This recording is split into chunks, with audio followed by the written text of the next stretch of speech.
கேள்விப்பட்ட கேட்டு வேற கருத்து சும்மா இருந்தாங்க. அதே போல இப்படி சொல்றாங்க, நம்ம வாசகம் இருக்குதான் காமிக்கணும்னு சொன்னோம்ல, இப்பவும் கேட்கிறோம், இருந்தா கொடுங்க. அப்ப வாசகம் இருக்குதான்னு கேட்டோம், கேட்ட உண்மைதான். ஆனா அவர் கிதாபுல அப்படி எழுதல, அதனால கேட்டோம். அப்படி எழுதுறதுனால சொல்லுங்க, நாங்க ஏற்றுக்கொள்றோம். அப்ப கிதாபில் இருக்கிறதா என்று கேட்டது உண்மை.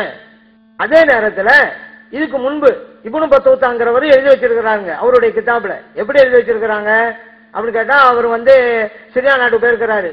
அப்ப டமாஸ்கஸ், திமஷ்கன்னு சொல்லுவாங்க, டமாஸ்கஸ்ல ஒரு ஜும்மா நடக்குது.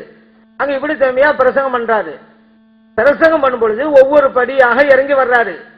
அப்படி இறங்கி வரும் பொழுது அல்லாஹ் தஆலா இப்படித்தான் இறங்கி வர்றான் அப்படிங்கிற கருத்துல அவர் சொன்னதை வச்சுக்கிட்டு நம்ம பிரசங்கத்துல சொன்னோம், இறங்கி வர்றதுங்கிறது உருவமாவில் இருக்குதுன்னு அவர் எழுதி வச்சத அந்த கருத்தை விமர்சனம் பண்ணோம்.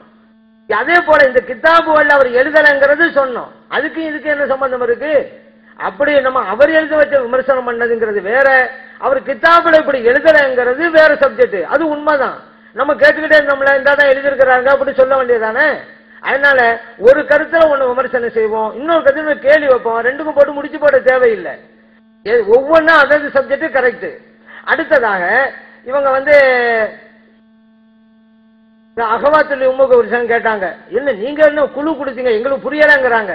இவ்வளவு குழு கொடுத்தேன், ஏன்னா ஒரு தப்சீருக்கு ஒரு குர்ஆனுக்கு விரிவுரை எழுத புறப்பட்டவங்க இன்னும் புரியல அப்படிங்கிறாங்க.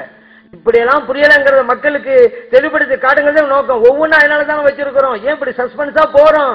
அவங்களுடைய இயலாமையும் அவருடைய அறியாமையும் இந்த தமிழ் பேசும் முஸ்லிம் மக்களுக்கு வெளிப்படுத்தி காட்ட வேண்டும்ங்கிறத எங்களுடைய நோக்கம்.